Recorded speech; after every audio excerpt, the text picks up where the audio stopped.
And welcome back to another episode of Pokemon Knowledge. What a crazy day today's been. It's just been one of those days that we weren't asking the question when it was going to happen. It was just a question of not if it was going to happen, but when it's going to happen. But hey, who is that? Is that Cobra Commander? What are you doing here?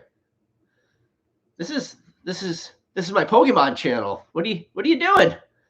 All right, I had to get that out of the way because This is a this is a fun day, guys. This was an exciting day in the Pokemon hobby. And there's little events that happen here and there that, get talked about for a little while, but this is one of those times that we will talk about this in some way forever. And though every single major sale that ever happens in the future for sealed product, this is going to get brought up all the time. It's amazing. And huge, huge, huge shout out to Rattle because if it wasn't for him, it wasn't for all the homework he did, all the due diligence, all the work, that guy cannot get enough credit for what he did. And I just want to make that very clear earlier in this video that thank you to him because what he did was amazing, but it brings up a lot of shady stuff that happened too. And if you think about the shady stuff that happened more than anything else, it's overwhelming. And it's almost every single step you can look at something happen and something very shady happen. Now, believe it or not, the people in this story that I thought were most at fault, I'm starting to think probably weren't maybe as at fault. I think there's definitely the big players who were the most at fault, like the Card Kahuna guy, because it seems like one, he's totally reneging. He's not going to pay back anything. That guy is already lawyered up. But the guy who sold Logan Paul the case, I'm starting to think that maybe he wasn't as bad as I originally portrayed him to be because I think once that box was wrapped and he bought that box for 2.5 million, I think he was had the same thought process in his mind that it was, the baseball card exchange because they wrapped it. And I think everybody was saying he knew it was fake, but I think and this I mean this truthfully. I think a guy like that we just gave way too much credit for. I just don't think he had the knowledge or the understanding, or more importantly, he surrounded himself with a lot of people who he thought had the knowledge and the understanding. So when he asked his friends their opinion and they said, the box looks real, and then, the BBCE wrapped it. And I think when he sold that to Logan Paul, I think he really thought it was real. Now, he might have had questions, but because of that wrap, I don't think he did. And now this is the thing too. Logan or he already said that he fully refunded Logan Paul that $3.5 million. So if that is the case, he was the only one who really did, the upstanding thing. Now, I don't know why he did that right away. One, probably the obvious because it was the right thing to do. Or number two, maybe he was just super afraid. He was in the same room with Logan. Logan's lawyers would go after him. It would just be an absolute headache. And if he didn't pay Logan back, that the just absolute avalanche of social media and everybody just going to come after him. But they didn't.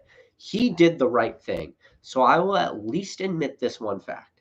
What he did was the stand up thing. Now, everyone else involved start trekking back down, the the amount of impacts, litigation, these people lawyering up. I mean, I think what happened was they probably got that money. They knew that money was probably going to have to be returned at some point, and they probably didn't tuck it away. They didn't do anything. They probably spent it because they knew that whoever got that box wouldn't open it because the perceived value was within that sealed case. Now, there were interesting things that even happened along the line when everybody started talking about perceived value of that case. You know, people were like, oh, this is a sealed case. The value is in the seal and the fact that it was never tampered with. And then people quickly started to change their story in the end, saying, no, if you open this case, the value is not going to decrease. First of all, when you think about it, the prices per booster box sold, if you broke it down per booster box for that $3.5 million case, was literally the highest amount a case had ever sold for in the history of this hobby. And per booster box, like that is a lot of money. So the fact that everybody then changed their story and said, yeah, go ahead and open it and it will be worth more.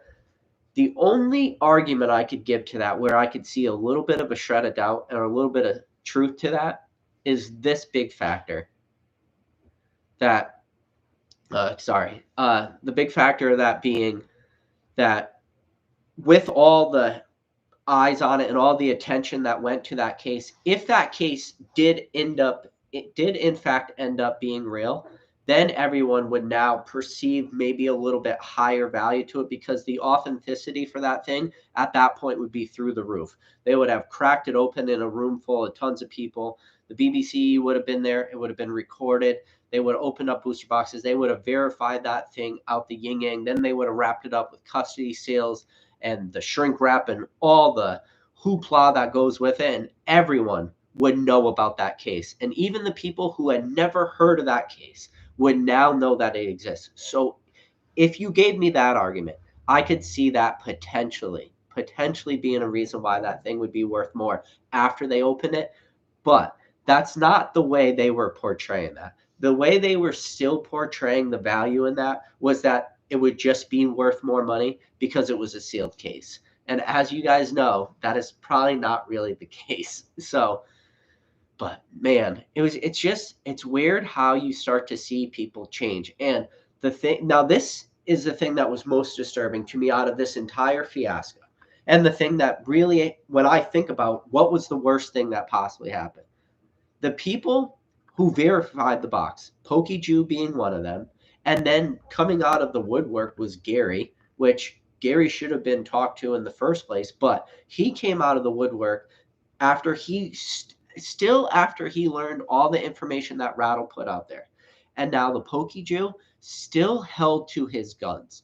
The PokeJew said, even with all this information that has now come to light, the information and the research that he should probably have done in the first place because he was brought on as a consultant, even with all the information Rattle put out, he still went on the record multiple times saying that he still believed that case was real. And then Gary came out and said, I believe that that case is real. Now, it's so weird that there was just such a very, very, very almost microscopic size part of this community who still believe that that booster case was real. And when you think about the people who really still thought that case was real, every single one of them were friends with each other, or they were in that same group or that same clique. And it just makes me nervous from an outsider looking into that group, or a lover of this hobby, or whatever you want to call me. When I look from the outside looking into that group, and now all these guys, even with all this information that Rattle put out, which I talked about it on this channel, maybe there was a 5% chance that that box was real. And then I immediately said, but it's not real. Like, the fact that we all were able to come to this conclusion, which was the right conclusion, that this case was real, or sorry, that this case was fake, but all the people in that group still held to the belief that that thing was real. And then all the people surrounding them, all their friends, still said that that case was real. And then you would have some people coming out and saying, all the blame should just be on the BBCE, and everyone else involved in this transaction should totally be in the clear and that they didn't do anything wrong. With the whole thought process was that if the BBCE, thought it was real, then it's almost impossible that everyone else could have thought it was fake. No, that just shows that they weren't doing any of the due diligence, any of the homework themselves. And we know now that the BBCE slapping their seal on it, they weren't right. It didn't take Rattle that much work to start to uncover this. And when I say not that much work, yeah, I'm going to say that with a big quotation, because we all know how much work he did. He probably put hours into this, talking to people, researching it, but he was able to very quickly identify what no one else was able to. he said that something about this booster case, or this sealed case, was off. And the fact that he wasn't being paid, that he wasn't involved in the transaction, all these things, just the fact that he was an onlooker and somebody who appreciates and loves the hobby, the fact that he was able to identify that really from the outside looking in, and all the people that are actually were hired and tasked for the job of, you know, determining if this case was real or not, weren't able to do that. And then more importantly, on top of that, people started to ignore all the backstories. People who were selling weren't even communicating like, hey, by the way, this seller has now had 3 different stories, that it was in the magic attic, that he found it at the magic yard sale, or that he found it or his parents magically gave him a booster sealed case when he was 12 years old. Okay, how many of your parents out there gave you a sealed case of booster boxes when you were 12? Oh, and then if they did give you a sealed case of booster boxes when you were 12 years old, you had the, hindsight to keep that thing sealed. Like, no, it just sounds stupid. Like, I was lucky if my parents gave me 3 or 4 packs to open on my birthday. I wasn't getting 6 sealed cases or 6 sealed booster boxes of Pokemon cards. Like, nobody just heard these stories and said, yeah, hey, none of this shit adds up. This all sounds fake. Like, it was just so many things added on. And like I said, to go back to that, it's like people were still holding strong to their guns.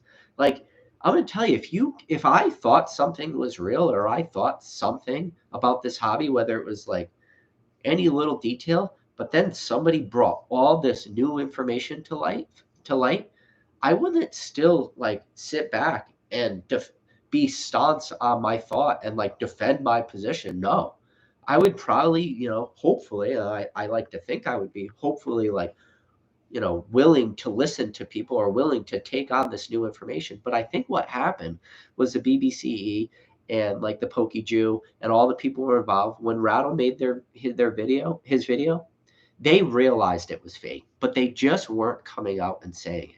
They saw all that information pile out, and while they were still pretending like all their, research and everything was correct, they knew inside them that it wasn't. And it was probably killing them inside. This last, I don't even know how many days or weeks it's been since Rattle's first video, but you gotta think, every hour of every day, this must have just been weighing on these guys, knowing that, again, it wasn't a matter of if this case was going to be open. It was just a matter of when. And the crazy thing is again, I think we give Logan Paul a little bit too much credit. And I think the reason why we give him too much credit is everybody's like, this is probably part of some huge master plan where Logan Paul just bought this case knowing it was fake because all the people around him somehow knew that this thing was fake. I'm going to tell you right now, the people he surrounds himself did not know this thing was fake. Or if anyone who actually was in the know of the Pokemon community really thought it was fake, I bet you he did not know. He seemed to not know a lot of information. One, he thought it was the only case left in the world when everyone knew that Gary had one. So really, that information was already false. And then, like the baseball card exchange and everything, wrapping their labels on it, like, I'm sure he looked at the information that was provided to him and just took it at surface value. There's no way Logan Paul did the due diligence to go all the way back and go down, the eBay rabbit hole and everything you have to do to see the original sale in Canada and how much it sold for. No, like, I think people are giving him too much credit. Now, do I think he's in the fault here, or is he's in the blame? And there's a part of me that says, yes, maybe. But then there's a part of me that says, no, maybe Logan Paul wasn't in the like wrong at all. Because you got to think about it. How many of you out there buy PSA graded cards and you don't really like study that card under a microscope to make sure that it's actually in fact real?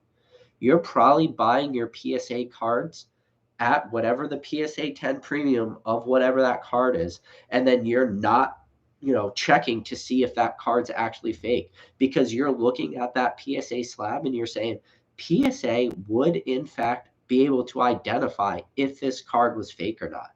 So if you have that thought process on maybe a $2,000 card because you only make, $170,000 a year. Well, when Logan Paul might have that same thought process on a $3.5 million purchase when he's making $100 million a year. Like, it could be the same sort of thought process that you have when you buy a PSA 10. So I can't say he's like too much at fault in this. And I think you could tell in that video that he started to realize that it was going to be fake. Now, it is amazing. If you go back and watch, it's either my last live stream or the live stream before, I literally told you guys what the inside of that box was going to look like. And if you're not new to this channel and you watch that video, I broke down step by step what was going to happen. I said, they're going to open one flap, and I bet you that the coloring of those booster boxes are off, but I bet you that they are actually first edition booster boxes. And then I said, and then people said, well, what's going to be inside of them? And I said, they're going to be packs of cards.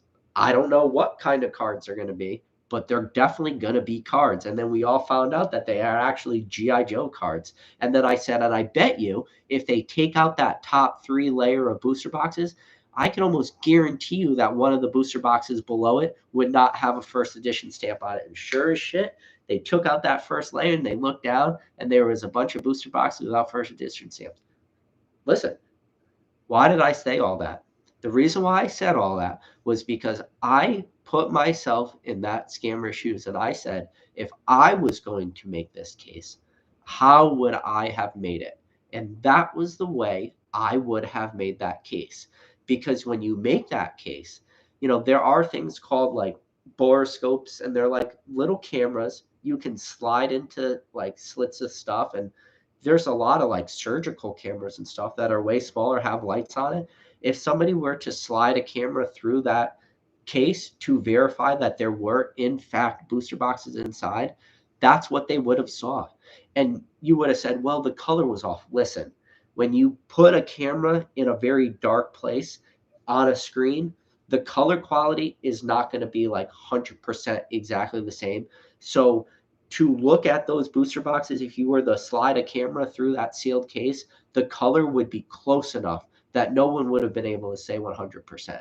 And that's what I always try to do whenever something gets scammed like that, is you got to put yourself in the scammer's shoes. Because but now this is where the danger is, right? If every single thing you would have done to somehow make something look real, even though you knew it was fake, like, that is what happened. Like, it's crazy.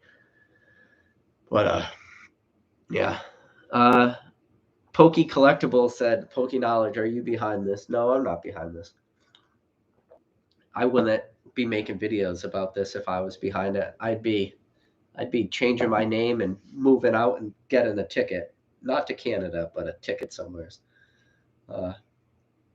Yeah, guys. What a crazy time in the hobby. Let's see. Neo said, yeah, but why not just do 6 fake first editions? That's a good question, and I don't really have a good answer for that, Neo. And I think a lot of that is probably just like laziness, maybe on the reseller's behalf or whatever. But the fact that he had like the G.I. Joe packs in it, it makes sense, right? Like, one of the thought processes, if you were to scam that, what is one of the easiest possible things somebody can do to verify that there were packs inside that? You would send it through an x-ray machine. Now, if you looked at those G.I. Joe packs, they did have like the same, long crimp dimensions as, a long crimp first edition base set pack. So not only was the person smart enough to fake this case, to create fake booster boxes, to saran wrap booster boxes, which I told you, first edition booster boxes would be the one you would want to do, because you can just use clear wrap. You don't have to worry about using like the Wizard of the Coast stuff or anything like that. But then if you knew that there's a small chance that this thing could go through airports, or it could fly, or it could just make its way to any sort of x-ray machine, You needed to have packs inside, and you needed those packs to be the same close dimension of a first edition pack. Whoever did this case, whoever was the true mastermind, because people look at this like phony eBay account that had 15, like feedback score and all this. Listen, whoever did this knew what they were doing. They were not new to this. You do not get to this level of scamming, reselling, making fakes, where it could literally make its way up to $3.5 million. Because when you think about it, if he were to have sold this like the way he wanted to, which he kind of did at first, he did it, private sales, mailed this stuff to people, never met people in person, never let people come to verify this box, sent it away to somebody, got his money, and there's no way he used his real name. There's no way he used his real identity. The only thing that happened is what I think Rattle did was he was able to go back and uncover, the email account that the guy used, which then the guy made a huge mistake. He used his email account, and that was tied to one of his older businesses. And when you have an email account tied to a business, there's a huge amount of paper trail that goes with any sort of business. You go through business license and, wherever that business was established and all that stuff. And that's what Rattle did. So, that person that Rattle was able to track it back to, that card store or whoever, I forget, I'm spacing on the name. I'm sure somebody in the chat knows, but like, I think on his website he had like black and white Next Destinies was like the last set he had advertised. But when you think about it, that guy was reputable in a sense in the Pokemon hobby that he was at least has been here for a pretty long amount of time. And when I say a pretty long amount of time, I'm talking at least to the end of the black and white era. So that means he was there for all that.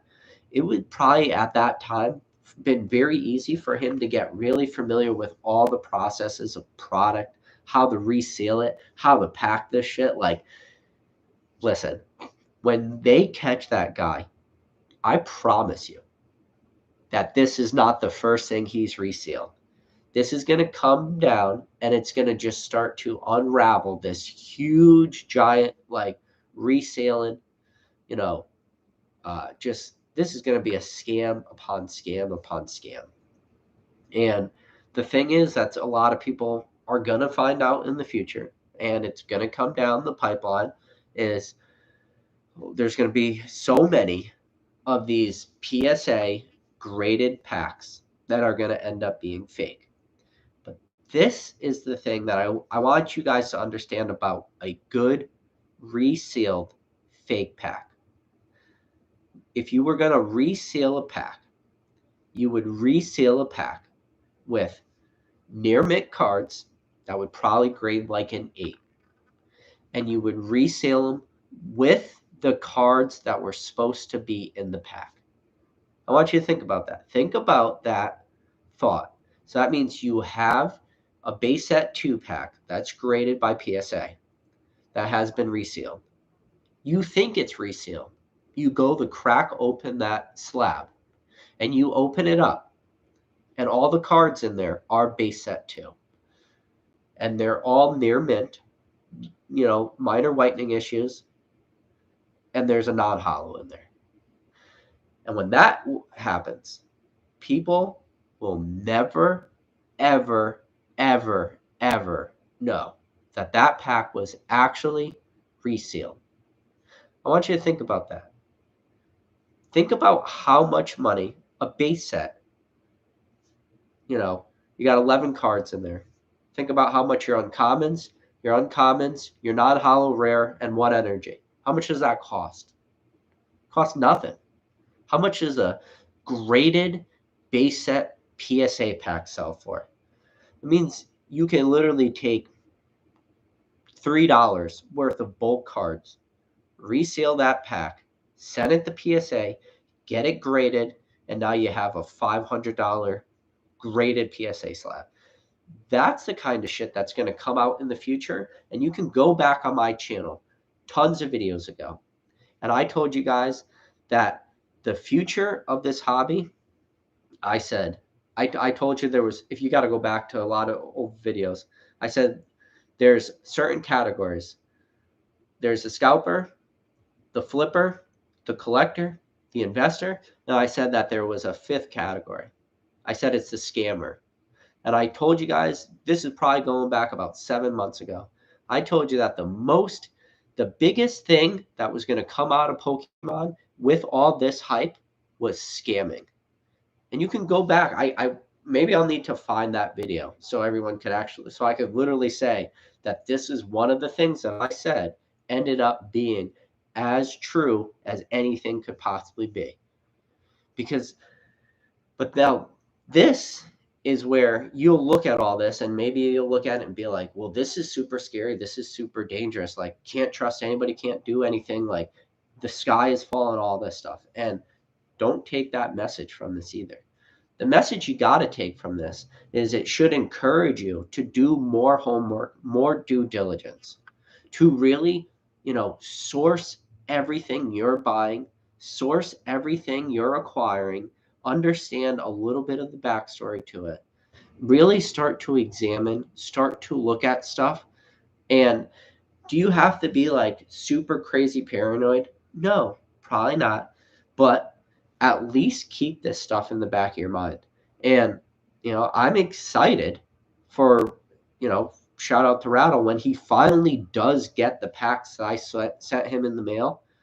I'm hoping he could look at that pack and tell me his honest opinion if he could tell that it was resealed or not. Now, I made a huge mistake. I sent it first class mail. I should have sent it priority. I had no clue that first class mail was 11 to 20 business days to go from America to Canada. So that was a huge mistake by me. I should have sent it priority, but thought I was saving a couple extra bucks. So it seems like it's taken forever for that package to get there. But man, what a great time it would have been. And then, big thing that's going to come out of this hobby too is recolored cards.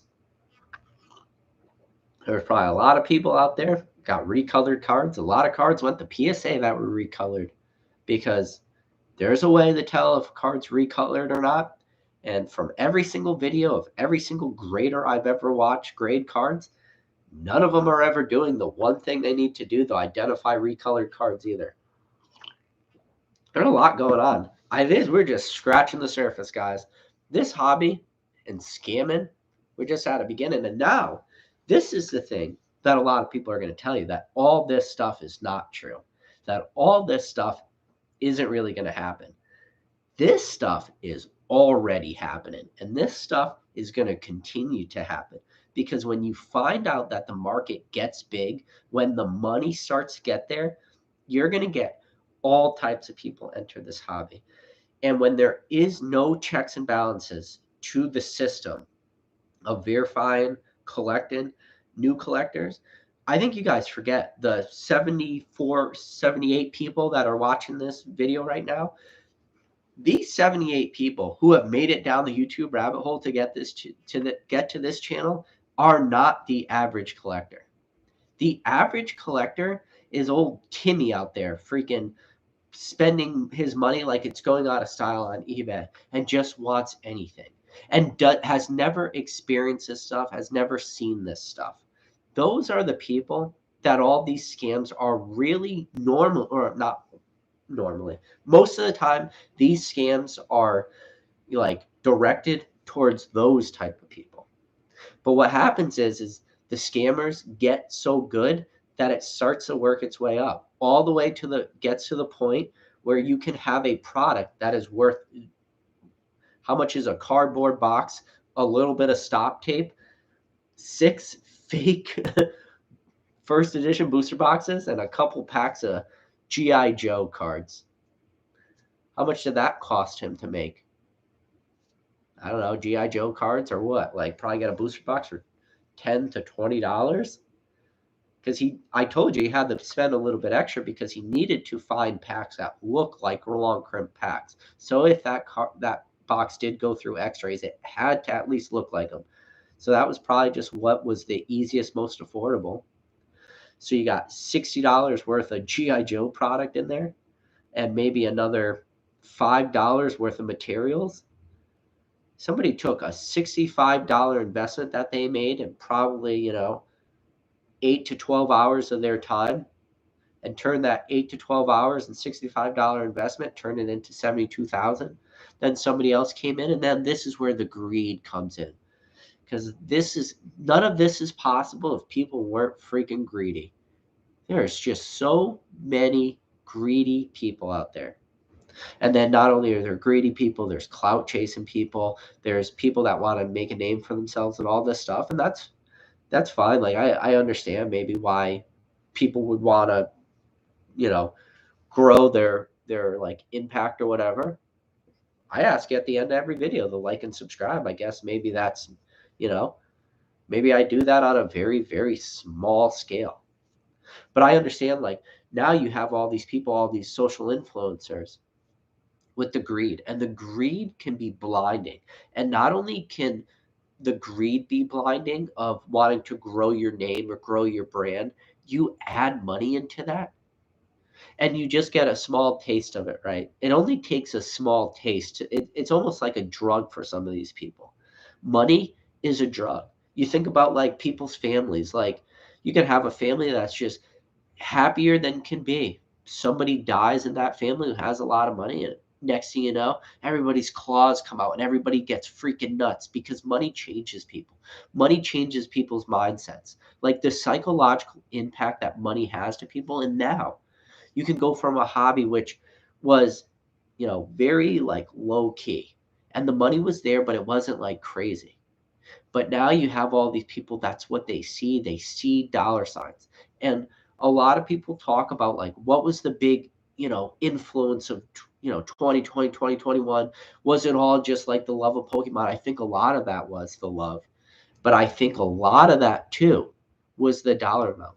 And I talked about this on videos a long time ago where I talked about one of the reasons I made this channel. And I told the story that I was in a PokeRed box break. I don't remember which box break it was, but somebody randomly in the chat wrote, "What do you think about the Charmeleon secret rare from EX Dragon?" And I still to this day, and I've talked about it in a video before, that I thought that that was the most random question that I ever saw come up in a, you know, PokeRev booster box opening, and it just went and flew through the chat and it got lost to time. And all I wanted to do was answer that question. And then it wasn't until like months later that I realized that he had like a neon dragon sign in the background. That's probably why somebody asked that question, but nobody ever answered that question. I was like, man, I wish I could have a channel that I could answer questions like that, because people like that are going to do super well in this hobby. If you're already getting to the nitty gritty, and I talked about it in the video before, the 3 secret rares, Charmander, which is a fan favorite, and then the other one is a Charizard. So that Charmeleon gets no love. I thought that that was the craziest question. But do you know why I bring up that story? Because every other question in that chat were random people asking, what is the most expensive card in this set? And I wish I could remember which box break it was, because I really wish I could go back and find that comment. But all anyone kept, well, and that there was 2 things they would say. One, how do I buy packs? Number 2, what is the most expensive card in this set? Because that's the thing that people always seem to gravitate to, is that dollar amount. What is the most expensive card? And it's like, yeah, maybe you have a little love for Pokemon, but you can get blinded by the dollar amount. And trust me, I'm probably, and this is where I have to admit my faults too. Like, I'm probably pretty guilty of this in the past too, where maybe I focus a little bit too much sometimes on the money. And I think that's important, like to be able to identify your own faults. But man, what a time to be alive. Freaking, where is he? Uh-oh, we lost Cobra Commander. Oh, there he is. Cobra Commander's back, guys. Doo, doo, doo, doo. But man, let's Cheval says Echo Base. Wait, is Echo Base Collect? Hey, what's up, buddy? I see Echo Base Collectibles in the chat. I said, when do you guys start on a podcast with Jake? Maybe once, twice a month. Could add another top tier PokeTuber also. Why not? Echo Base Collectibles. I like the way Cheval's thinks. Let's. I would be fine with. So We got 84 people in this chat. I'll do it again. Give him a shout out. Echo Base Collectibles, guys, go watch his channel. Give him a subscribe. His last video, he talked about EX Hidden Legends, but the video before that, he did EX Deoxys. He went through his binder, talked about all the playable cards from when he was still playing the game, and then just gets to the end of the binder and just does, oh, and here's a humble brag. Here's my Gold Star Rayquaza. Yeah, looks like it would probably grade a 10. Well, I'm just going to put this right back in my binder, which is the most humble brag I've ever seen anybody do on a video before. But yeah, it was crazy. He's got a crazy collection. So I see the chat's been doing a lot of talking. I haven't been really reading it, but if you guys have questions, especially if you have questions about the box, the sealed case, if I have any questions, let me know. Poke Collectible says, Poke Knowledge, does sealed product become a little less appreciated after that?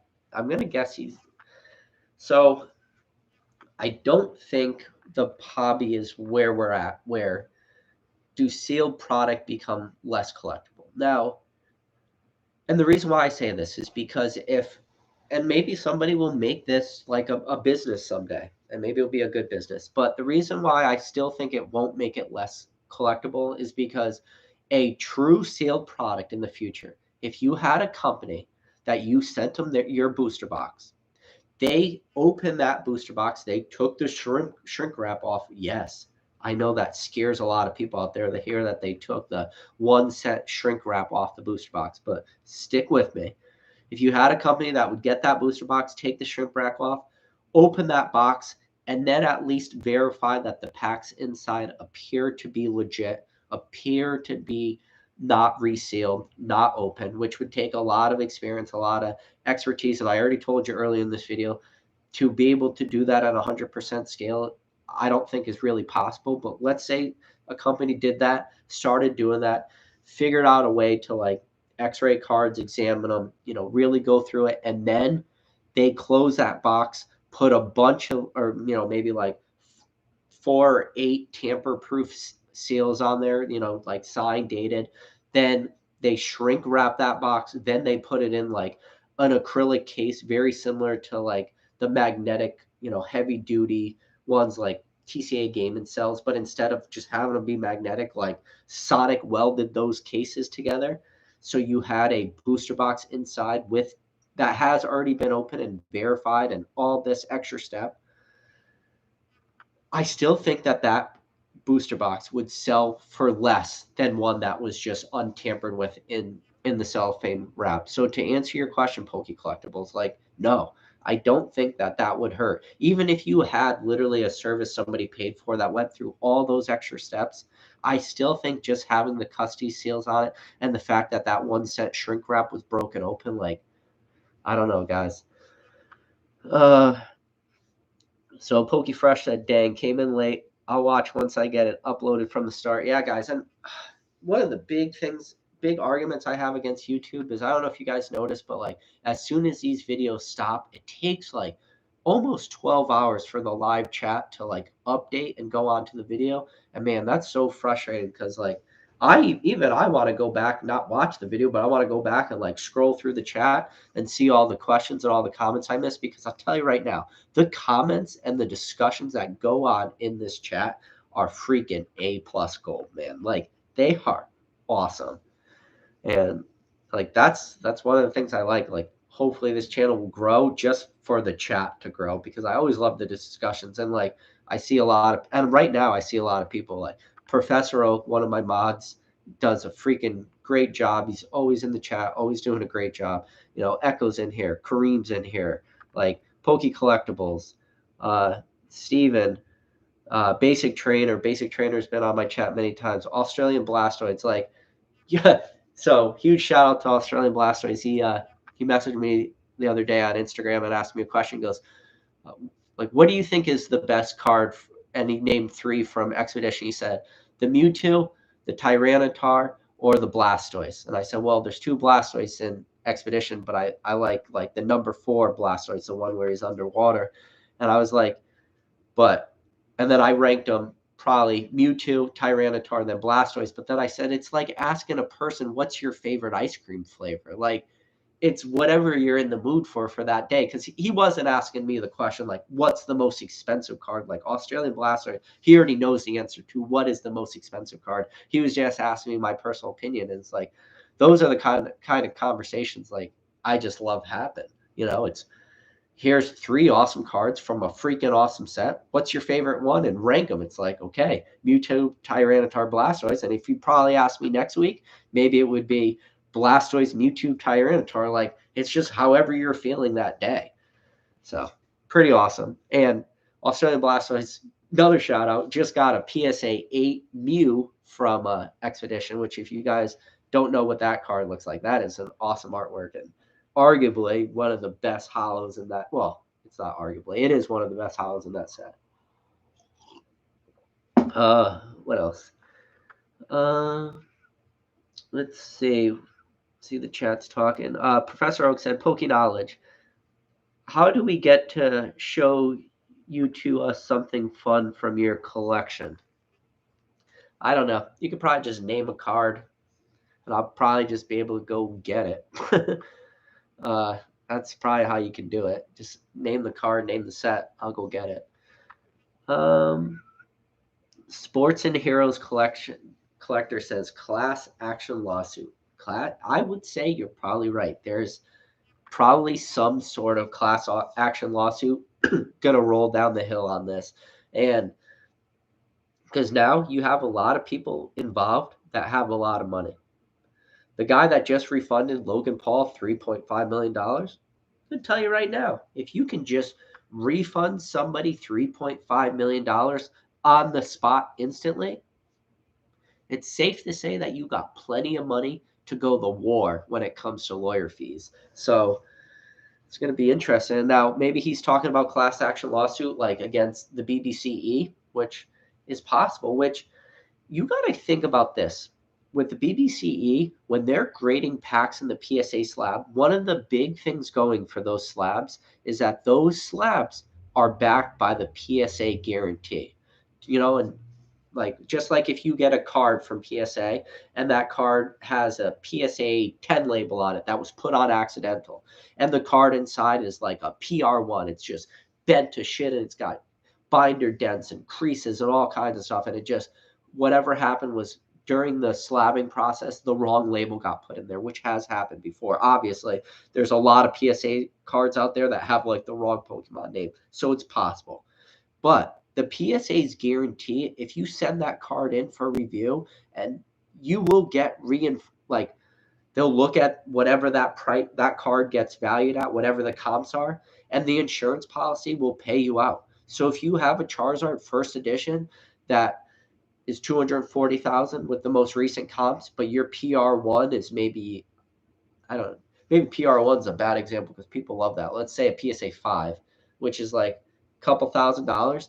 The insurance policy will pay you the difference on that card. Now, if that's the case and packs like end up being, well, and that's the thing about buying those packs is they're under that guarantee, that insurance policy.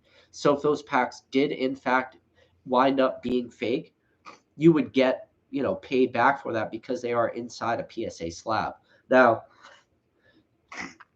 something pretty like interesting to think about is how can PSA like prove that though? I would say if you don't have like a huge social media like presence and you just sent PSA an email saying, hey, by the way, I bought this graded slab with the first edition pack in it and I opened it up off camera by myself, no one else around, you don't know who I am, and all the cards in there were fake, like PSA guarantee or not, like that would be an uphill battle, whether or not what you were saying was true or not. Like even if you actually opened that pack up, and again, it had GI Joe cards in it, good luck fighting that. So and think about what happened with TCA with his packs being open and sent back to him open. So let's see. Derek Lavender says, one of the best live chats. Thanks, bud. Derek, always appreciate you in the chats. Derek's been around this channel for a long time now.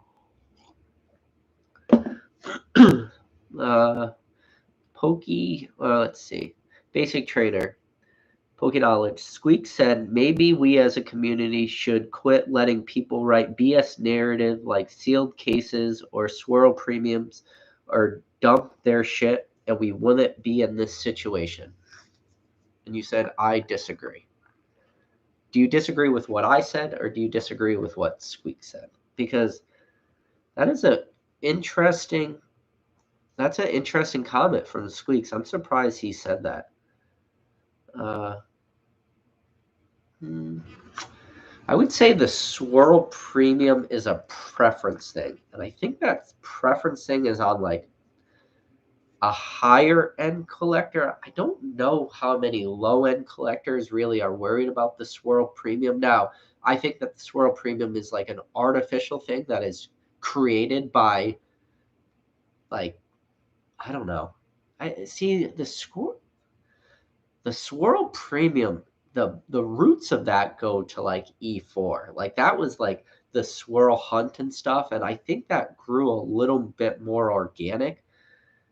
I think that's a tough one, the swirl thing, because the swirl thing, that's really like, for my opinion, in my opinion, that's not a very high end of collector want the swirl. So that's like going, I want the PSA 10, but I want to go one step further and find like the best looking PSA 10 hollow out there and then to get a swirl. So I don't know how, I mean, today's not the video, but you can make an argument of either way for that.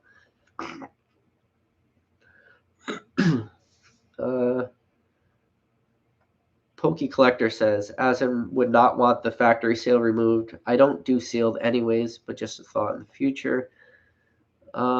Sports and Heroes Collector. Record everything when you open it and sealed product authenticated by PSA, BBC from now on. Yeah, but it's easy to fool around with cameras and get weird camera angles, and you could even make that look weird. I don't know. I think I've put out some pretty good resealed videos out here. I think the two you need to watch on my channel if you want to see some reseals is go to how what not could possibly be scamming you. I think that's probably like, I don't know, maybe like 20 videos ago. And then go back to the video where it's literally titled, you should watch this video. And if anybody out there is familiar with this channel and is not new to this channel, they know the Jolteon tins are very special tins on this channel. So I think when people watch those videos, I think people are just like, what the did I just watch? So let's see. Let's see. Poke Collector. Yeah, the whole issue with TCA was weird. Yeah, it's weird that they opened his packs, but I understand why they opened TCA's packs. And I talked about this on the stream before. The reason that the BBCE opened TCA's packs is because the seals on his packs were bad. And that's the thing a lot of people are going to say. TCA doesn't reseal packs. No, that's not what I'm saying. What TCA's packs were all came from the same exact booster box. They were all the bottom crimp, and they were all a poor seal at the factory. So when the BBCE went to test TCA's packs, his packs came apart like butter. And there's a reason you say they came apart like butter because they were just a perfect peel. They weren't ripped. They weren't nothing. And I saw that return video. And when I saw what he showed, I instantly identified what the problem was. And BBCE was not in the wrong, in my opinion, for opening his packs, because I bet you it took little to no effort to open those. So it's not on BBCE's fault, because I think what they did, they had to do to verify those packs by testing the crimp. And it's not on TCA Gaming, because TCA did not reseal those packs. It was just a poor seal at the factory 20 years ago. I think it was like Neo Genesis pack. So that's just bad luck, guys. Let's see. Did it end up getting back to him about it? Let's see. Chat, if you guys had two of the same card and you are playing the same amount, swirl or no swirl? I say swirl. You said booyah. Oh, see, it's like the chat already said what I'm saying. You said booyah, said swirl, assuming it's a strong 10. Poke Collector said, at Poke Knowledge, you should watch this video, was dope. Surprise for me, yeah. Like, I don't know. I tried to make videos in the past talking about stuff like this, and I think people give like shrink wrap a little bit too much credit as being something that can't possibly be like remade. B Max Riot said Pokemon Evolutions mini episodes on YouTube are absolute gold. I have no clue what that is. You said booyah. If that case, they need to communicate, and that's why it was opened. I think what happened was they got enough pressure, and I think, Logan Paul probably made the call, or Logan Paul's manager, Logan Paul's like entourage or businessman, or whoever makes the calls for him. When he makes phone calls, like, people have to answer because his social influence is just too large. So if the BBC they did seal that case, so they couldn't just like shy away from it. And with all the hype that was going on because of what Rattle did with IGN picking it up and every, mom and pop news station and every single forum and all this, if the BBCE didn't go there and actually open it in that hotel room, and they wiped their hands clean of it and said, we're not touching this thing again, this thing is real, like, that would have looked so bad on them. But that's not what they did. But I'm just going to put it this way. If you have a sealed PSA graded slab that is fake, and you know it's fake and you have the proof, just going to let you know that the president of BBCE isn't going to go meet you in a hotel room and crack that slab with you to verify it's authentic. Like, it's just Logan Paul, to a sense, like, he kind of runs on a different level when it comes to that stuff. Like I said, he makes a phone call, people answer. So, so Nicholas Bailey said, I think the nice part about swirls is that they don't just add a subjective beauty, but also creates rarity for a card that otherwise doesn't have rarity. Yeah, and the swirl premium is super subjective too. Like, if you don't like swirls, like, don't like swirls. I'm gonna tell you. You know how many cards I have bought in the past that they didn't like show off swirls or anything on auctions, and they had like beautiful swirls. Swirls is such a super subjective thing. Like, but yeah, don't pay premium for them if you don't want them like that. Yeah. Cheval says, Professor Oak, it seems that especially with modern sales you say booyah. Oh, so you said booyah. Said no. I'm talking about TCA's open packs from BBCE. If that's why his packs were open, they need to have a way to. Oh, sorry, you said booyah. I understand what you're saying. So you say booyah said, if that was the case that they opened TCA's packs, which they did, they need to have a way to communicate it with the customer, which they didn't do. And yes, you said booyah. You are 100% correct with that statement. Like, and I should have talked about that. The fact that PSA opened his packs and there was absolutely zero communication from the BBCE back to TCA before he got those open packs back. Yeah, that's a travesty. That is very poor business right there. Like, if you're going to open the packs, there needs to be some sort of documentation, some sort of letter that's like, yep, your packs were open. This is why it happened. We did this during our authentication process, as part of our normal standard operating procedure. We checked to make sure that the crimps were in fact intact and sealed, and yours were not.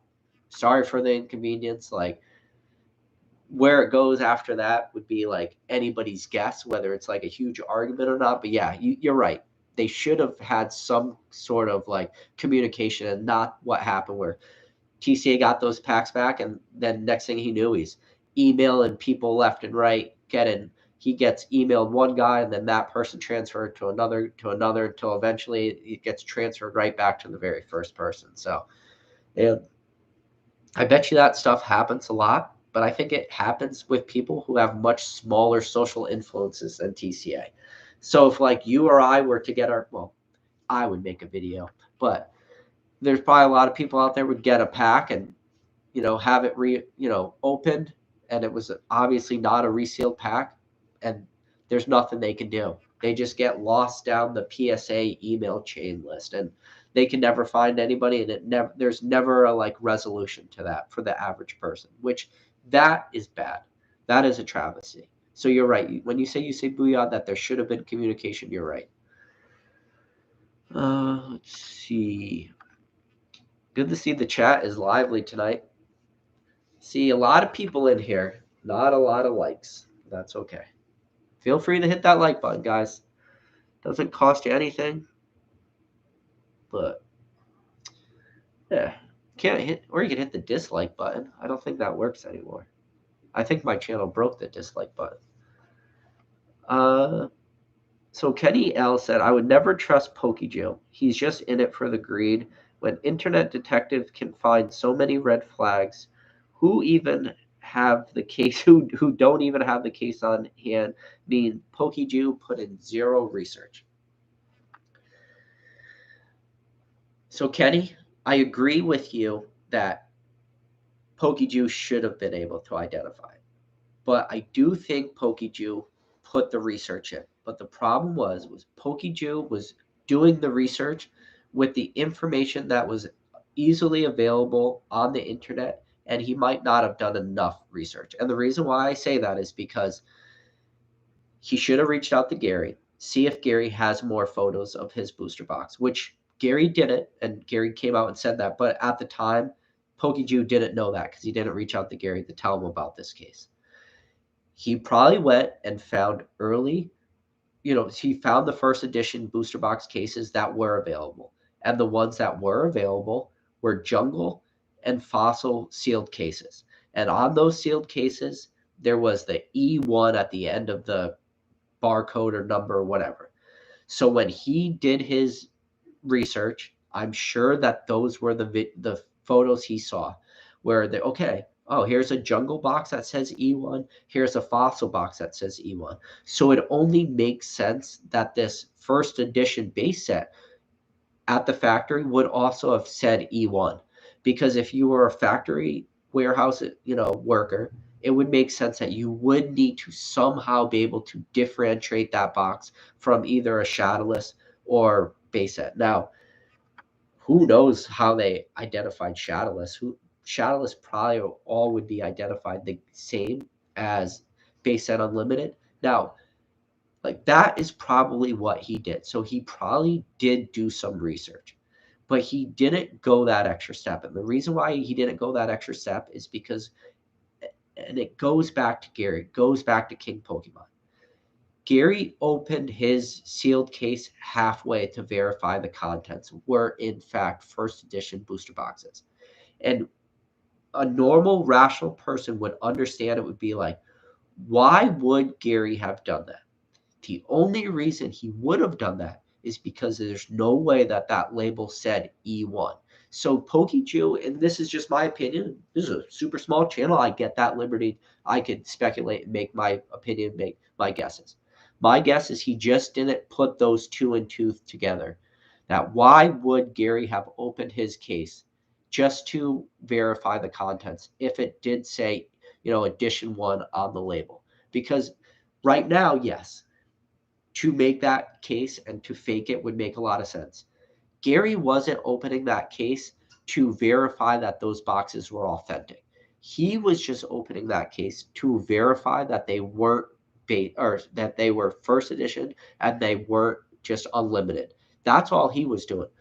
The actual authenticity of that case was never in question for Gary, because he bought that case at a period of time in the Pokemon hobby that not a single person in can't say in a million years, in about 15 years, but not a single person at the time of him opening that case would have been faking fake cases. He was opening to verify that they were just to verify the box difference, not to verify the authenticity. Now, and that's I'm going to try my best to give Michael the Pokey Jew credit and say that that was what he did.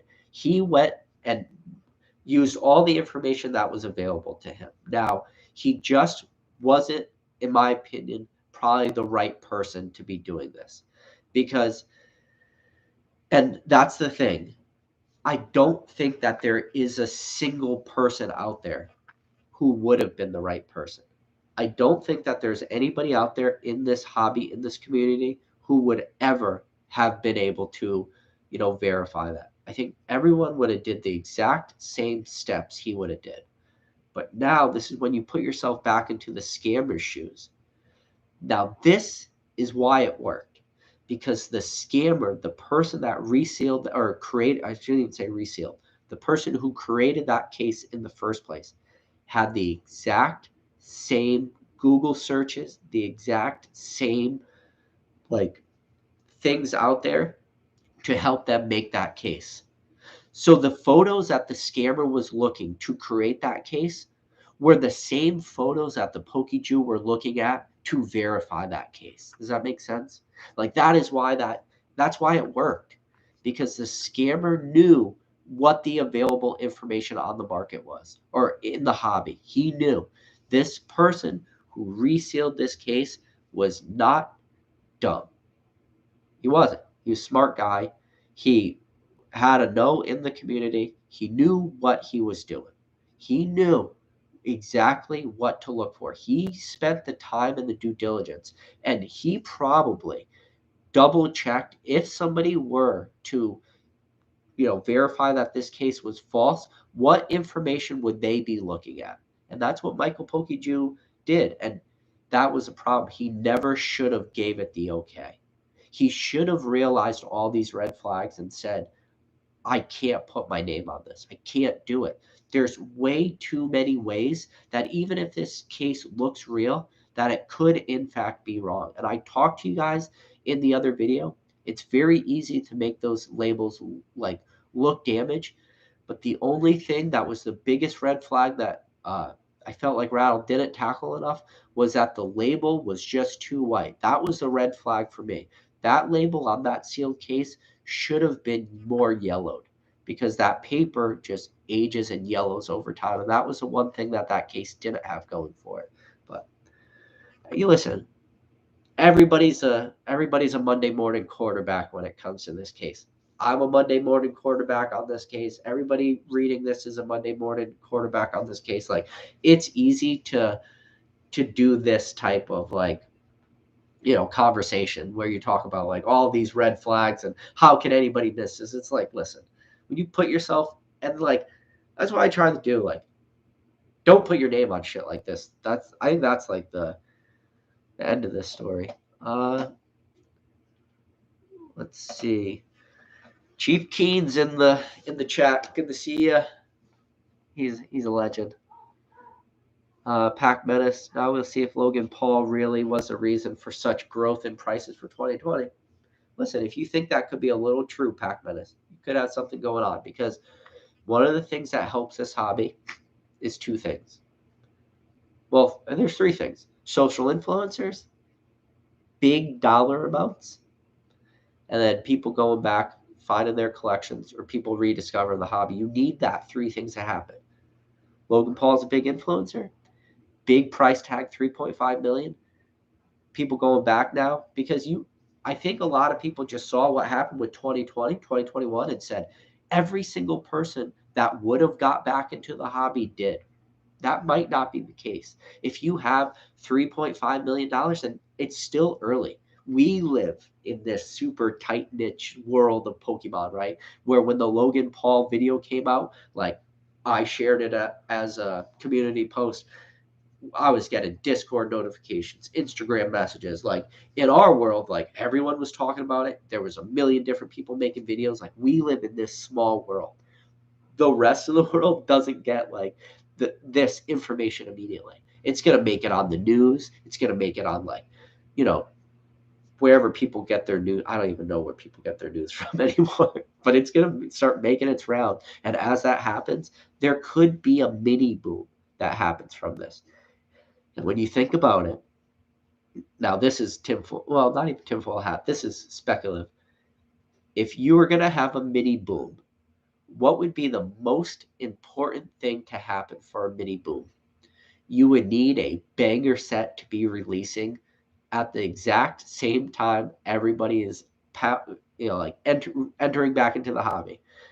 And when you think about it, what is the next set to come out? It is Brilliant Stars. Brilliant Stars has full art character card Charizards, got a secret rare, hyper rare Charizard. Like, if that does happen, where people start to pile in, like, talk about the perfect set, the perfect set for people to get back in collecting. Like, that could be crazy. Like, maybe that's just me spitballing, brainstorming.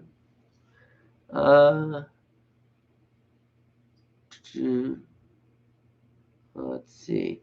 Cheval says, Australian Blastoise. Hey, mate, my answer would be it's all about the patience. All right. There's a lot going on in the chat right now, but yeah, just if you guys at me, like anytime you have a question for me, all you got to do is write at pokeknowledgecards, and it will highlight on my chat, so I'll be able to know that it's a question for me, and I'll be able to easily read it.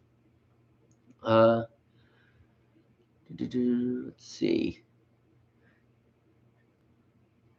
Cheval says, we want Chief Keen on your channel. Chief Keen, message me on Instagram. We'll make it happen for Cheval's if he wants. I talked about this on an older video. Listen, one thing I want to do with this channel is highlight people that may not have like huge social footprints. I know if I don't know if Thrifty TCG is in here, but she's going to be on this channel pretty much like any weekend. We haven't really scheduled a day yet, but we're going to go out. She's going to come on, talk art. If you haven't subscribed to her channel, she does like short 15-second top 10 artworks for Pokemon.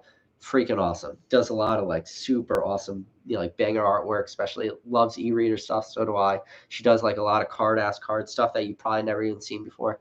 Give her a quick sub and a subscribe, but she'll be on this channel she'll probably be the next relative content creator. Kevin Claire, good to see you in the chat, said G.I. Joe cards triple in value. All the $50 boxes got bought up today. I wish they bought some of the Ninja Turtle cards I have. That would have been great. Don't go buy my Ninja Turtle cards. I'm not done buying them yet. Yeah. Yeah, I just checked the sold eBay 10 listings for, and you would see it at 7 midnight. Let's see. See. Cheval says, damn, Pokeknowledge, I'm slowly socially engineering you. You got me. You got me. Poke Collector said, Pokeknowledge, would you ever do a chat with somebody, some Aussies, myself and Australian Blastoids? Haha. Listen, I have now on 5 or 6 different occasions sent the invite out to Australian Blastoids. He's still a little hesitant, so but yeah, that would totally be fun. Basic Trainer said, at Pokeknowledge, human nature behavior, when you have a chance to work on a deal and make money, your mind will be forged by that and overlook the red flags because you really want it to genuinely happen. You're right, Basic Trainer. Like, I don't even know if I can add anything to you said. You're absolutely right. Like, you do start to ignore stuff. You want to start to believe it. Like, you just want it to be true. And on a case like that, like, when you think about these influencers, you're like, this box could make me.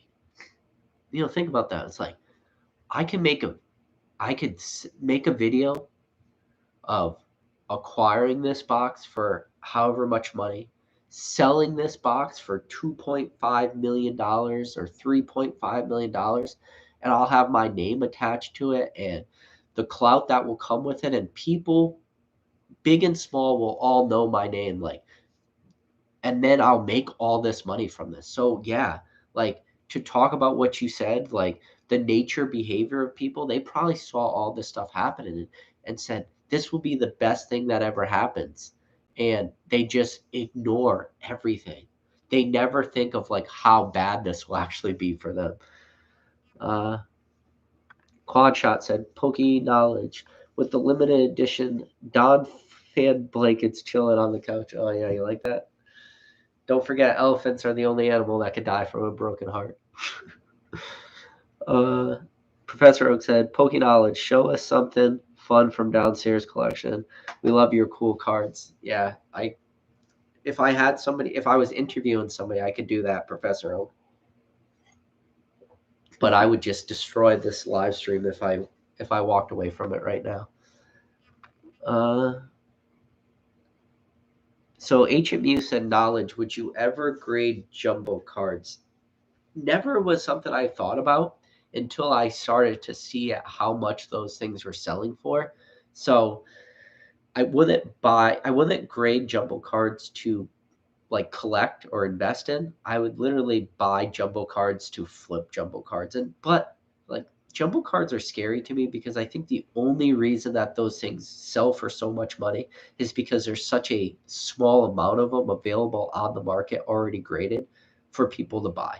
Now, like box topper stuff like that, like sure, like the Charizard from Legendary Collection or the Tyranitar from Expedition or the Crystal Charizard from Skyridge, like one of those smaller box toppers, which get every single one of them out there has gotten graded already. Like, yeah, those things make more sense, but kind of like where I was thinking is if I were to go start grading box toppers, like I'd be grading like more modern stuff or maybe, you know, I don't have a lot of like super old box toppers. Like the oldest box toppers I have, or not, sorry, not box toppers. The oldest jumbo cards I have only go back to like the XY era. So like those would be like the most vintage ones I would be able to grade, and I would only be grading them, like I said, to flip them. And then I think it would just be like a dangerous game with hot potato if that market ever did really explode. Now I think if you want to get into the jumbo card graded market, like go for it.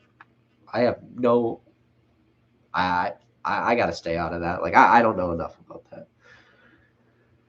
that. Let's see. Max B Riot said Expion Deoxys GX jumbo cards is worth framing. Yeah, I'm not saying they're not like nice cards and beautiful, but I don't know if I would go the extra step to have them graded. Let's see. Bought a jumbo Aquapolis scissor PSA 9 before the hype. I like scissor, and the pop for those are so low. Honestly, look nice in person. Yeah, I go for it. If you like it, go for it. But yeah, guys, it's been a good stream. Hour 13 minutes. I feel like a lot was said in a very short amount of time. If you guys got any more questions about the Logan Paul box, let me know. Australian Blaster said, Poke knowledge.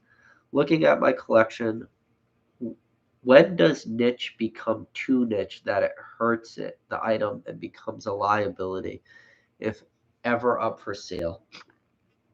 It becomes a liability because really, for super niche stuff, in order for stuff to be worth a lot of money, you need two people to want that card. That's all it takes. You need two people. You need people to bid each other up. Now, the problem with cards that are so niche is that they come up so rarely that they're not on people's search radars. So like that is one of those problems that like sometimes like some of these Art Academy cards and stuff like that, why there's a lot of buyers out there for those cards and want them, when they do come up for sale, so often they just go like kind of under the radar because the people that do want them aren't even like aware that the auction happened. And I saw that happen very recently with like some of the PWCC blocks. Like there was a couple Art Academy cards where some people I talked to that are into those. I'm like, hey, how come you didn't like buy this card or asked them, did you buy this card? And they're like, dude, I didn't even know that was up there. And then we would get into like a tangent about how hard PWCC is to just do basic search terms. Like PWCC, you have to be like very specific sometimes about like the actual things you write. So it's very easy to miss stuff. But to answer your question, Australian Blast, I was like, yeah, that is a problem you could potentially run into when you really go deep down the rabbit hole and you're talking super niche stuff, because your buyer pool shrinks so much. But that's why sometimes you'll see like a super niche card sell for crazy amount of price. Or maybe like somebody out there is like, I like super niche cards and I always wind up bidding only against one other person. You know how many times I'll buy an eBay auction and I'm like, God dang it. Literally, if there was just one person that wasn't in there bidding this card up, I would have got it at 25% of the price I had to pay for it, because that stupid one person in there who wanted that card too bid me all the way up, like that happens all the time. So that is a danger of things being too niche. Uh, Professor Oak said, Poke Knowledge, do you think Logan has hurt the hobby now with the new people worried about getting scammed? I think I have done it sometimes. I think he has. I don't. There's a fine line between scaring people and educating people about being scammed. And I see it all the time. There's a lot of products, and I don't know if like Mason's in this chat or any of like the like LGS guys or anybody that, has relationships with distributors. The person that I'm hoping to still have on this channel, it's going to happen soon, but he's one of the largest sellers on eBay, has over like 380,000 feedback scores, something crazy like that, sells tons of booster boxes. He gets stuff returned to him like, you know, V battle decks and stuff that people said were resealed. And the guy's like, oh my God, like I have to deal with this. And when I was in there, I think he had like a Rapidash V box sitting on his desk that somebody had just returned because they said it was resealed. Like, so there's people out there who would look at stuff. I mean, like me or you would see a seller like that. It's like, he's not resealing Rapidash V boxes. Like the logistics and the time that would be involved in that would be ridiculous. So I do think that there is a part of the hobby that it gets convoluted a little bit, right? Or when people think they got like a resealed Battle Styles ATB from some like major store. Like I think that's where the danger goes. And then like that's the danger that Logan Paul could do, is the very uneducated person thinks everything they own now is resealed, when that's probably not really the case. Like nobody's out there resealing packs of battle styles. Like maybe there's somebody out there like that one random guy who's resealing $2 packs, but I think that's where the bad thing could be. And maybe I've done that in the way because I was like made videos about resealed packs and stuff, but I'm trying to do it more on a higher end. But I could see how somebody could hear that and they could take it the wrong way. So now, yeah, to answer your question, uh, Basic Trainer said, "What are the odds Leonhardt Poke Knowledge? What are the odds Leonhardt's pop-up shop gets canceled due to the C word, due to the demonetization word?" I don't know. I hope it doesn't get canceled because I don't know what I'll do. I'm in. That would stink. Uh, yeah, let's hope the the Leonhardt Pop Shop does not get canceled. Uh, but PokeRed has opened a fake boxes. I remember there was a bit of panic on E4 about how much resale there was out there. I don't think anyone has a good pulse on it. So Max is talking about, oh, it was what cards was he pulling? It was a Neo set. Was he ripping T17s in half? It was like I think it was it was a Japanese Neo set that PokeRev opened. I don't know. Maybe somebody in the comments can let me know what is the Japanese equivalent that has the T17 in it. Obviously, we know the English version, but what's the Japanese version? Uh, but yeah, so PokeRev had bought a Japanese sealed case, spent a lot of money for it. When he pulled the cards out, there's a bunch of different tests you can do that, determine if cards are fake or not. And one of the tests you can do is a light test. And what a light test is you just take your, your light on your phone and you can hold it up against the card. And like in the card, there's multiple layers of a Pokemon card. Everyone says that there's 3 layers of a Pokemon card. There's not.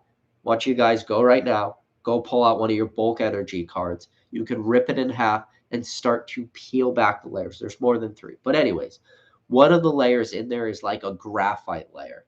And the graphite layer for a lot of people in the hobby has always been like the definitive, you know, be all end all test to know if a card is a real or not.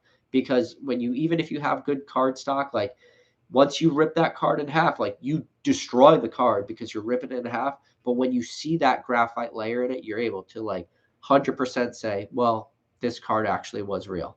What happened with PokeRev's booster box case was he started ripping cards and they all had that graphite layer in it or charcoal layer. I don't know what the like technical name for that black layer is.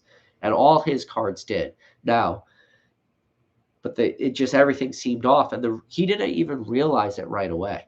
It took him to open multiple packs, and then he started to realize that the multiple packs all had the same hollow hits in it, the same hits, and things just started to feel a little bit off. And then he finally had to rip a hollow, and then once he ripped the hollow, it was just like then he was able to like truly, truly know that it was fake. But he kept getting like duplicates and stuff, and it's the best fake I have ever seen. It's a video that if you haven't watched, I don't have the link for it, but I recommend you trying to find it somewhere because it was a really, really good fake. And it passed a lot of like the very standard, checks that most people can do, all the way down to the destroy your card test, rip it in half, and see if you see that graphite layer in it, which is the light test. And now the reason why I say it's a light test is when you shine that light through the card, like you can, the graphite layer like blocks out that super bright light pretty well. Like you can still see through it, but it's only a very small dot moving around the card. Now, when you put that light test to just a regular fake card, like it's completely like the whole card illuminates and you can like see your hand behind that card. Like it's drastic. So, but yeah, there's good fakes out there. Now, the thing about that, this is a scary thing about that. Now, PokeRev opened that because PokeRev has the ability to spend a lot of money on sealed product and then the luxury of open it because he's able to just sell those cards away to people, right? So people are just like, yeah, give me all these. Like, I'll buy your overinflated packs just so you can open them live stream. But there's no way that is the only one of those booster boxes that exists in the world. That means that booster box exists. There's probably a lot of them out there. And it's probably sitting in a lot of people's collections right now.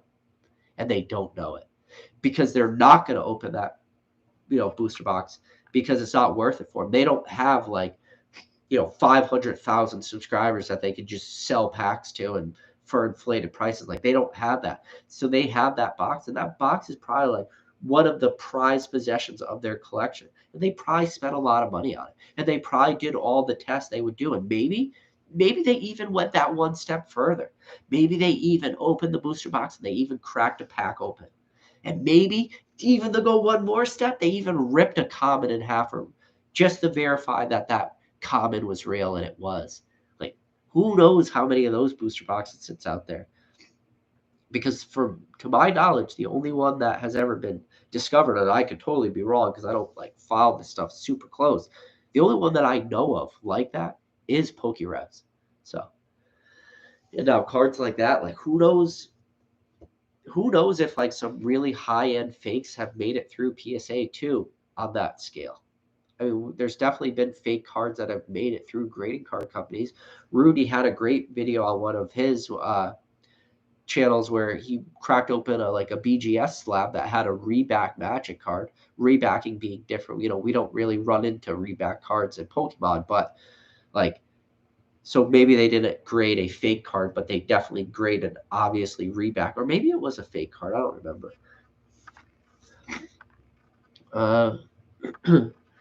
So Quad Shot, good to see you, Quad Shot. Glad to see you in the chat. HMU, good to see you. Jake, Quad Shot said Jake had a good live stream earlier, shortly after Logan Paul dropped the scam video. Yeah, no, I joined that for a little while. I caught it late though, but yeah, Jake's a good guy. I've been on his channel now. He's been on this channel. Always a fun time. Always a good discussion with him. Smitty Weebin said, ain't nothing fake about my CGC 8.5 Vivid Voltage Hollows. I will agree with you. And if they're 8.5s, then you know they're definitely real. They're pack fresh 10s. Australian Blast says, Poke Knowledge, Donatello, Michelangelo, Raphael, Leonardo. Leonardo for me. Leonardo's the leader, but Donatello likes to work with machines. Michelangelo, he's a party dude. Raphael, he's a tough guy. I don't know. It's whatever mood I'm in that day. Australian Blaster. It's a good question though. Always love a good Ninja Turtle question on a Pokemon stream. Max said, yeah, it was the first time I felt a little bit of panic, and it wasn't even really buying old booster packs or anything. Nonetheless, boxes, but it was freaky. Yeah, it was a freaky stream, man. I remember watching that. I don't think I watched it live. I watched it after the fact, maybe, but I remember seeing it and being like, you just ripped that card in half, man. Like, that is a real card. And then it not being. Why does everyone keep asking the same question? Is this a Dom fan blanket? HME said, I've only ever bought into a live stream opening was Pokeklo, and it was like $12 a pack for 2 packs of Cosmic Eclipse. It was worth it. Sure. I go for it. I don't care. I don't recommend buying in any packs breaks, but so B-Max Riot said, how long does PokeReb last with his vintage box opening? So that's a good question. Forever. And the reason why is because he just has too big of a subscriber count, too many people buying stuff. Now, the box he's opening on his next live stream is EX Hidden Legends. Great set. Talk about it all the time.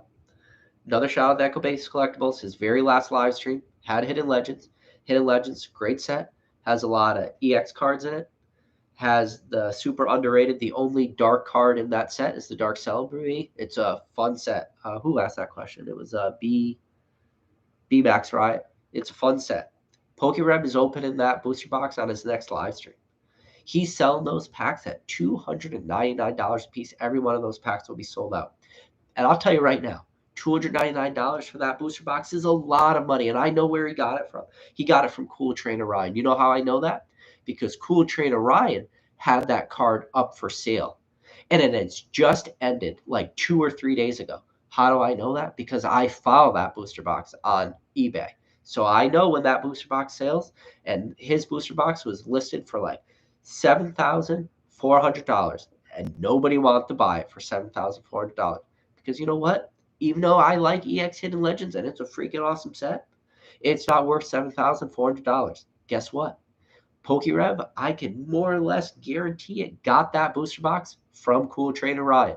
Cool Trainer Ryan probably sold it to him at a discount because he's his buddy. Probably sold it to PokeReb for about $6,800 to maybe, yeah, probably because it didn't sell for $75. So no way PokeReb paid asking price. Maybe sold less.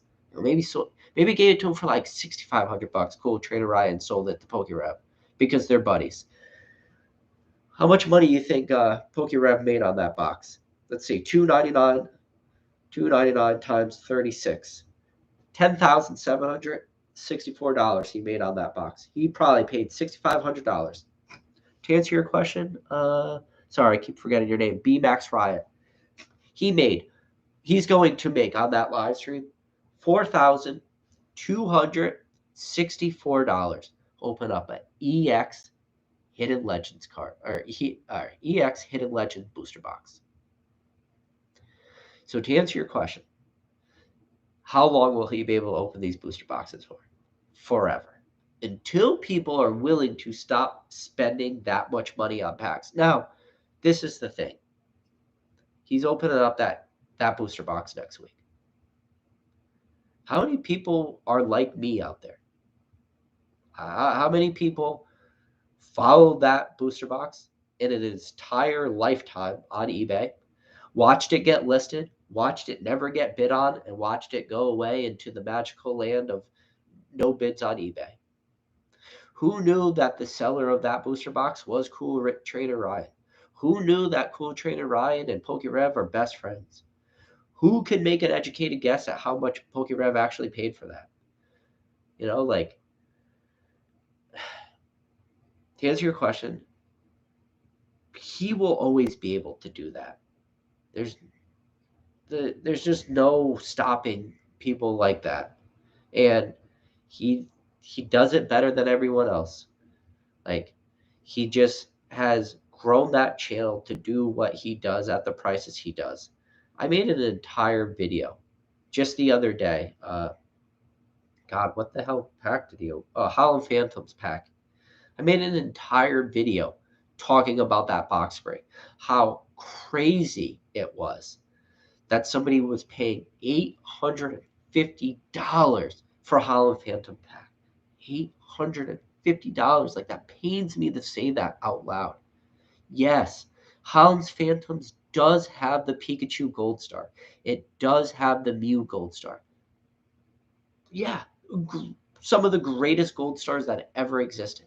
And some people's favorite Gold Stars that ever existed. And freaking awesome Gold Stars.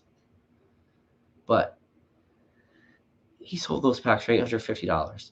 I'm going to tell you right now, if you get a light Holland's Phantoms pack, your expected value in a light pack, which is going to be like 24 out of those 36 packs are probably going to be light. You pay $850 for one of those packs, your expected value is maybe $9. Like, you don't believe me it's $9? I guarantee you, if you reached out to like Echo-Based Collectibles and said, please sell me 9 Holland Phantoms cards right now for $9, he'd be like, what's your address? Here's my PayPal. Like, it's crazy. So that was a long-winded answer to your question, and probably everybody just dropped off from watching the stream. But let's see. All right. So PokeGene said Steve missed the details on the labels when often the case for a case stored away for more than 20 years. The label should have some degree of fade in, yet the label on that case looked fresh. Yeah, it looked way too fresh. Max said, PokeRev is a machine. Same with Leonhardt. Started watching them as I came back into collecting in spring 2020. Still amazed at the old packs they ripped. And Max, that makes sense. If you got into the hobby when you did, and isn't it that funny progression you went to? You get in with the Revs and the Leonhardts, which they're super entertaining, guys. Like, they're super fun to watch. And they have all the flashy shit in the background, and then you somehow make it down the YouTube rabbit hole where you find a channel like this, and you get elephant blankets in the background. No flashy cards. Sorry. Australian Blaster said, Poke Knowledge, give us your 2 most disliked artworks of popular cards. One from any Wizard of the Coast E-Series set, and then one from the EX era. I don't know. I'd have to think about that. I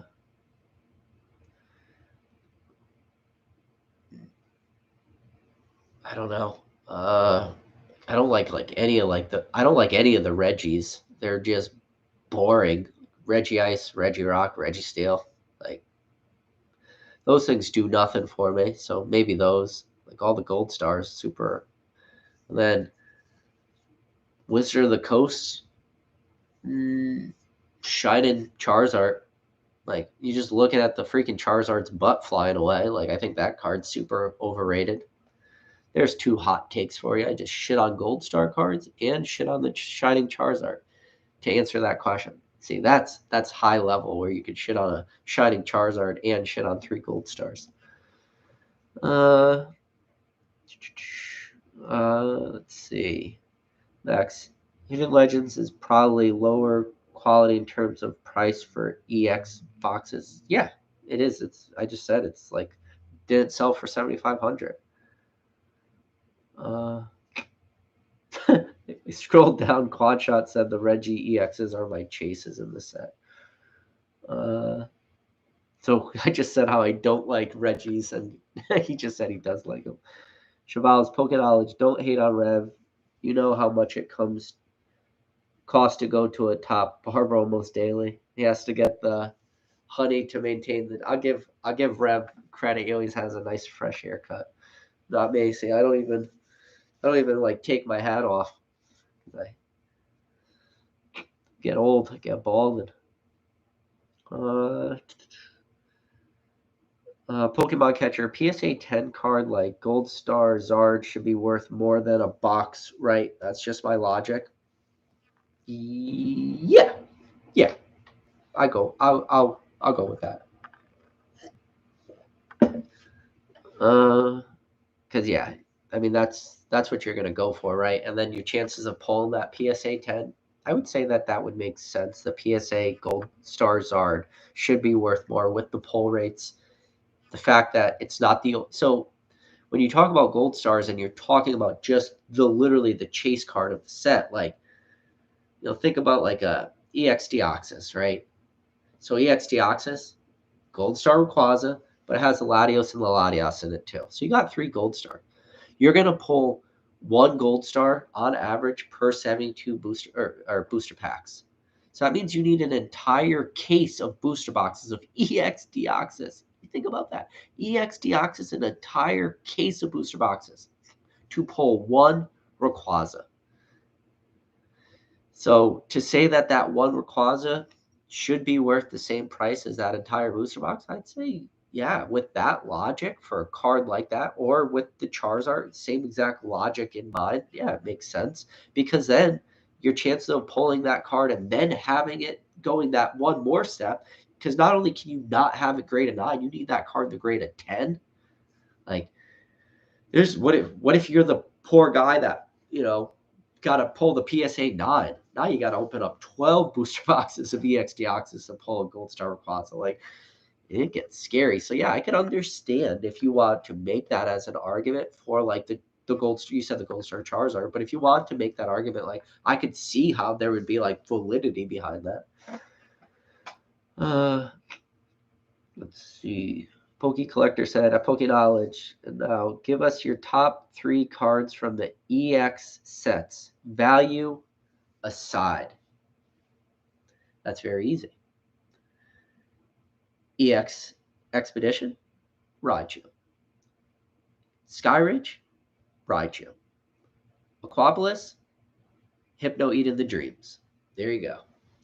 And if you ask me for most sets, what is my favorite card, I'm probably going to tell you some sort of Raichu card. Just like in base set, it's 100% guaranteed fact. Everyone knows that. There's not a single person out there that can argue this fact that Raichu is the best card in that set. So, and it's the best level X card, and Diamond and Pearl Stormfront, Heart Gold Soul Silver Undaunted. It's the best Prime card.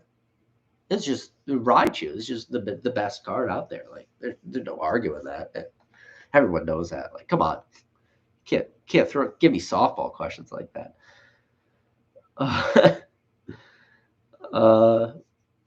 Pokey Collectible said, Poke Knowledge card. No EX era Nintendo cards. So you want me to do Nintendo cards, huh? All right. The first ever EX Raichu from EX Sandstorm. So EX Sandstorm is the second ever set, came after Ruby and Sapphire. So EX Sandstorm has the first EX Raichu. So that is the best card of all the Nintendo sets. Sorry. You said Booyah said Skychu or Skyridge Raichu. Really? Yeah, probably not. But it's like the clay animation Raichu. Sorry, guys. I'm really trolling now. Uh, Pokenomics said, "Did I miss the Logan Paul takes? I assume. Yeah, man. Sorry. I went off on a pretty long tangent for like over an hour. But if you have any questions you want to ask about it, like, feel free. But this chat kind of got away from me. Not gonna lie. Poke Collector, not e-reader sets. Now you want Wizard of the Coast. Obviously, Shining Raichu and Raichu from base set. That's an easy one. All right.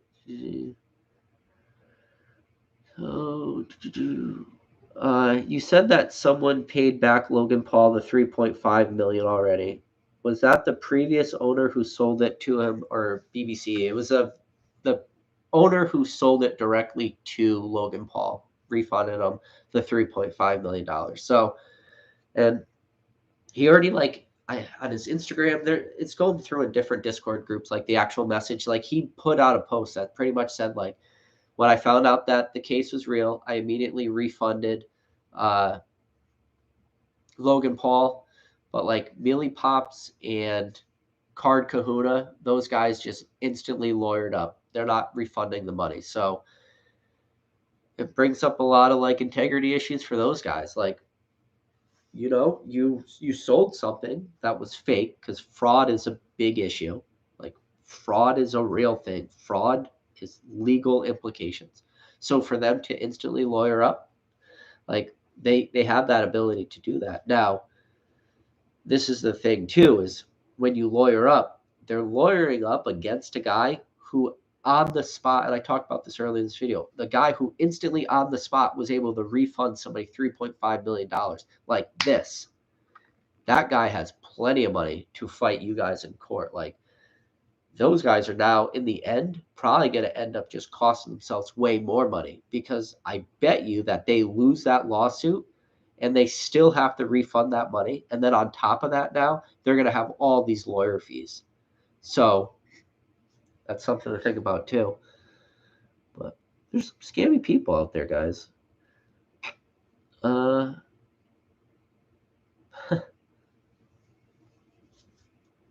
Dark Cosmos said, Poke Knowledge, if you could have one Pokemon card, what would it be? I talked about this on a stream in the past. I need a Crystal Hollow Charizard from Skyridge in PSA 10. Not any on the grid. I need it in 10. Because that is a card that I do not own, and it was a card that kind of got away from me. It was always kind of expensive, and I never purchased it. And now the prices are, your guess is as good as mine what the going market rate for a PSA 10 Skyridge Charizard Hollow is. Maybe 20 G's. Like, it's a card I need because I'll never be able to complete my PSA 10 master set of Skyridge without that card. So it will be looming over a master set like completion goal for the near future. Thanks for bringing up hard subjects. Pokenomics says, I think they're going after BCCE, or I think he means BBCE with their lawyers, which maybe that's possible. Now, I wonder if BBCE is going to have their own lawyers involved, or if they're going to have the backing of PSA. Now, either way, they're going to throw out some lawyers. This stuff is going to be in litigation forever. Now, if for some reason it trickles down the way because they're affiliated with PSA and PSA needs to step in, and now you have PSA's like financial capabilities and their lawyers backing up stuff, this stuff could be in courts forever. The litigation and everything that will go on. Now, does PSA have a stake in this game? That's a good question. Now, I don't think on the surface PSA has a stake in the game because the baseball card exchange authenticated themselves with like their wrapper. It wasn't like a PSA wrapper or anything like that. But being the type of business partner that they are with PSA, because they grade literally all their sealed packs, I do feel that PSA does have a little bit of like skin in the game in the sense that they do not want BBCE to lose that case, because if BBC loses that case, then it proves that they were the one that were in the wrong. And if they were the ones in the wrong, then that could be eventually trickle its way now to it will matter for PSA. Because if you start to have like court cases and litigation and like now you could, if somebody else wants to go and sue BBCE about their PSA slabs because those slabs are like have the PSA name on it, so they are part of like the PSA insurance policy and stuff. PSA do not want them to lose that case, I promise you, because that's going to set court precedents and shit, and it's going to be like, forget about it. So if that's the case, and those guys are lawyering up to go after the BBCE and whatever money the BBC has, plus the money that PSA could bring in with them and all their lawyer capabilities, like PSA being, at this point, right, when you think about PSA, they're just printing money. They might as well have a money printing machine in the back because that's kind of what they're doing. So I don't care how much money you have. I would not want to go after a company like PSA that has liquid cash. And that's the thing too about PSA. PSA, they do have overhead. They are hiring new people. They have to buy like the raw materials, like the plastic slabs and all that junk that comes with it. But listen, when you talk about sheer profit margins, PSA is cash rich. And PSA probably wouldn't mind getting a little of that cash off the books and writing that stuff off as like legal fees and stuff like that. So I would say that PSA does have a skin in the game for that. So if those guys are lawyering up to go after the BBCE, thoughts and prayers to them. Like, good luck. Probably going to lose. That's just my opinion. I think the right thing to do is just refund that money. I don't know. I'm not in their shoes, though. I'm not in that situation. Let's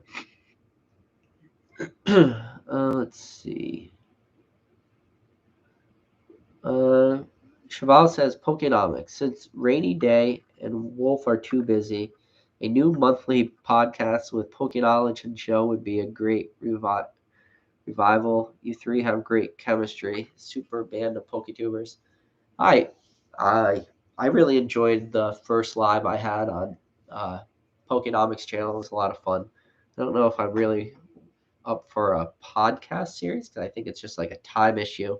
The logistics behind trying to schedule 3 people to record a video, maybe you could ask Jake if that was like really tough for him to just schedule 3 people at one time to record a podcast. It would be tough. Let's see, Gen. Shine is a sports card collector and knew nuts about Pokemon. Back in March, Jacob was trying his best to upsell that case to him. How much it would appreciate over the years, yeah. And to kind of quote Jake from his live stream, to upsell product the way those guys were doing, and Jake was calling them snake oil salesmen. They're like snake oil salesman tactics, trying to just like, like PokeTubers have been famous for doing this stuff, upselling stuff, making product like trying to sell your garbage packs and talk about everything like it's going to grade a PSA 10 or everything is going to, explode in price. Or you have the couple PokeTubers out there, RIP to them because they're not making videos anymore, but pumping up like evolutions and stuff like that, talking about how they're going to be $2,000 boxes in the future and just $2,000 evolution boxes. Like, good God, let's just slap a number on any freaking product and say stupid stuff.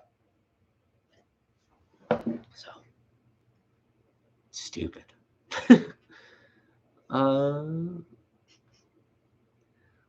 So I don't know if I'm saying your name right. I hope I am. Gak Gakil A said, "What's crazy about all this is that Logan was probably not going to open the case for at least years to come because he has 5 single boxes to open first, and he wanted to still beat Gary's 9 boxes." That is a great point. And maybe that's something they were banking on. Think about that. Maybe they were banking on that because they kept saying it. I think it was like very obvious what they were doing. When you tell somebody like, I'm going to sell you this, there's the backstory that they probably knew, the the questions about it, whether or not it was real, whether or not it was authentic, all this stuff. They were selling it to him, hoping he would keep it sealed. Now, this is the thing about that case, which I thought about, and I'm probably guessing maybe some of you guys have thought. When that case was bought by Shine for 2.5, right, 2.7 million, whatever he said, 2.7 million. When he bought that, he didn't buy that to own it and sit on it and have it as part of his collection. He bought that as an investment. The question is, at that 2.7 million, who were the buyers out there who could have bought that?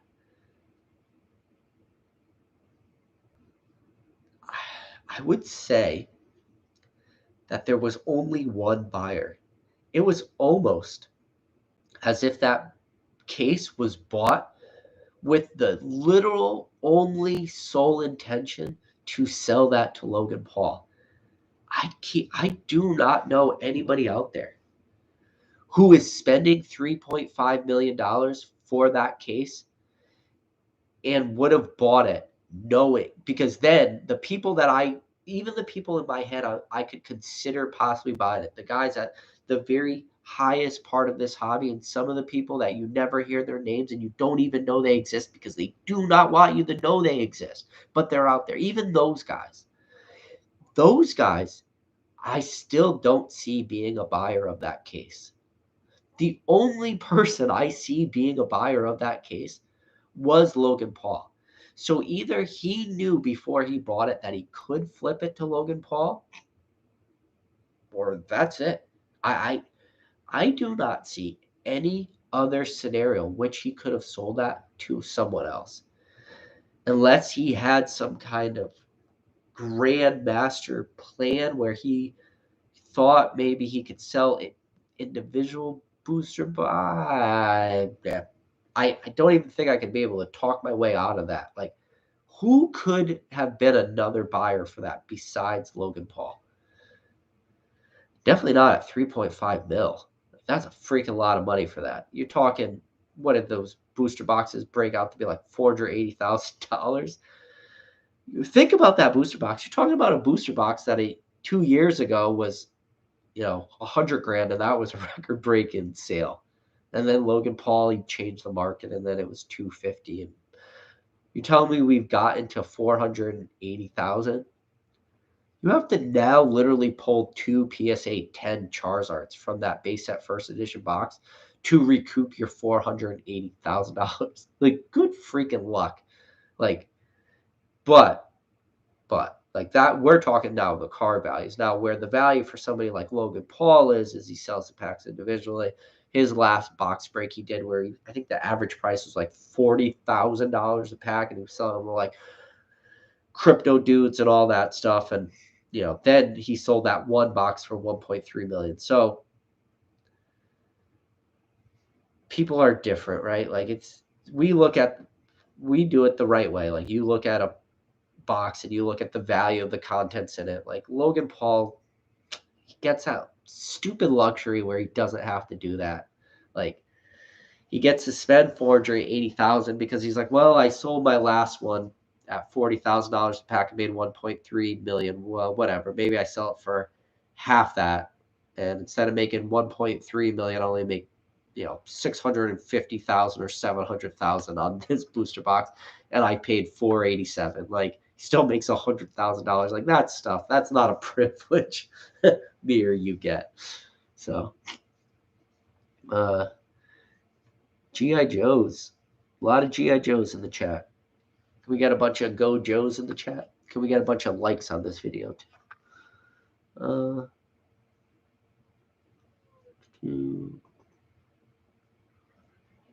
So Basic Trader said, I thought Kahuna and Mealy Pops bought the case first and then had to authenticate it in order to sell it to Shine. Jew posted that they authenticated it first before they made payment to the scammer. I don't know. That's news to me. You're probably right. I mean,